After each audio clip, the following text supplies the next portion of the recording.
El ministro de Economía, Luis Caputo, anunció cuáles serán las primeras medidas del plan económico del gobierno de Javier Milei que incluyen decisiones de tipo fiscal, monetario y cambiario para afrontar la crisis económica y financiera. En ese sentido, adelantó un dólar oficial a 800 pesos, que se duplicará el valor de la asignación universal por hijo y la tarjeta alimentar. Tampoco se renovarán los contratos de empleo estatal menores a un año y se reducirán las transferencias discrecionales a las provincias. Entre las principales decisiones explicadas por el ministro se destacan: primero, no se renuevan contratos en el Estado que tengan menos de un año de vigencia. Es una práctica habitual en política incorporar familiares, amigos, antes de la finalización de un término de mandato. Segundo, se suspende la pauta publicitaria del Gobierno Nacional por un año. En 2023 se gastaron 34.000 millones en pauta entre presidencia y ministerios. No hay plata para gastos que no sean estrictamente necesarios y mucho menos para sostener con plata de los contribuyentes medios que se crean solo para alabar las virtudes de los gobiernos de turno. Tercero, por la reforma de la ley de ministerios, las carteras pasan de 18 a 9 y las secretarías de 106 a 54. Esto va a redundar en una reducción de más del 50% de los cargos jerárquicos de la política y del 34% de los cargos políticos totales del Estado Nacional. Cuarto, reducción al mínimo de las transferencias discrecionales a provincias. Esos recursos, señaló Caputo, lamentablemente en nuestra historia reciente se han usado como moneda de cambio para intercambiar favores políticos. Quinto, no se licita más obra pública nueva y se cancelarán las licitaciones aprobadas cuyo desarrollo no haya comenzado. Las obras de infraestructura serán realizadas por el sector privado, ya que el Estado no tiene plata ni financiamiento para llevarlas a cabo. Sexto, reducción de subsidios a la energía y el transporte. El Estado mantiene artificialmente precios bajísimos a través de subsidios. La política siempre engaña a la gente haciéndole creer que le pone plata en el bolsillo a la gente. Pero los argentinos ya se dieron cuenta de que esos subsidios se pagan con inflación.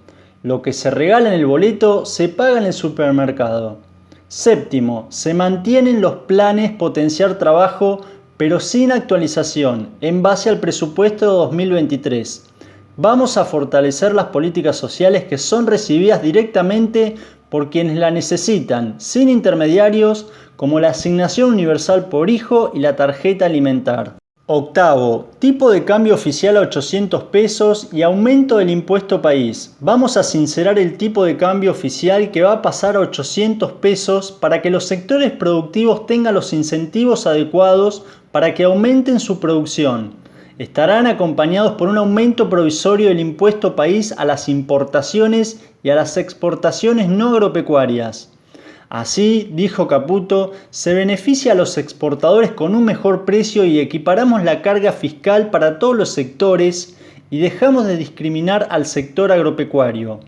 Luego de la emergencia, vamos a avanzar en la eliminación de todos los derechos de explotación, un gravamen perverso que no nos gusta y entorpece el desarrollo argentino. Noveno, se eliminarán las IRA, se reemplazarán por un sistema estadístico y de información que no requerirá de la aprobación previa de licencias. Se termina la discrecionalidad, el que quiere importar podrá hacerlo y punto. Décimo, se duplica el monto de la asignación universal por hijo y la tarjeta alimentar. Por esta situación de emergencia vamos a complementar las medidas. Duplicamos la asignación universal por hijo y la tarjeta alimentar en un 100%. El jefe de Palacio de Hacienda lo hizo a través de un mensaje que se grabó cerca de las 15 en el microcine del ministerio y luego se volvió a filmar en el despacho del ministro, tras 2 días de intensas reuniones en la Casa de Gobierno con el jefe de Estado y con su equipo de funcionarios y asesores. Las prioridades de gestión que instruyó Milei a su ministro de Economía tiene que ver con una liberación de precios relativos, entre ellos una devaluación del tipo de cambio oficial. Este martes por la tarde, los bancos privados aplicaron un fuerte ajuste al precio minorista y lo llevaron a 700 pesos para anticiparse al salto del oficial. Un ajuste fiscal de shock inmediato para llevar a las cuentas públicas a equilibrio en el primer año de gobierno y un plan para terminar con los pasivos remunerados del Banco Central. Esta mañana, el portavoz presidencial, Manuel Adorni, había anticipado que las primeras medidas contemplarán dentro de un paquete de urgencia económica la expansión del gasto social, la quita de privilegios y la revisión de nombramientos en la administración pública. El recorte rápido del gasto público parece ser la primera medida que Milei implementará en el inicio de su hoja de ruta económica. Es una iniciativa que ya tiene números concretos. Para el jefe de Estado, la poda fiscal debería rondar el 5% del Producto Bruto para llevar a las cuentas públicas a terreno de equilibrio a lo largo del primer año de gobierno. Los sectores sobre los que podría pasar la motosierra son discutidos, pero subsidios, transferencias a provincias y obra pública aparecen como los candidatos a sufrir esa poda. Por otro lado, los pasivos remunerados del Banco Central son para el gobierno el principal obstáculo para la liberación del cepo cambiario. Si no terminara con las LELIQ y los pases pasivos, un desarme de los controles al dólar podría volcar masivamente a esos pesos a la moneda norteamericana y exponer a la economía a un riesgo hiperinflacionario.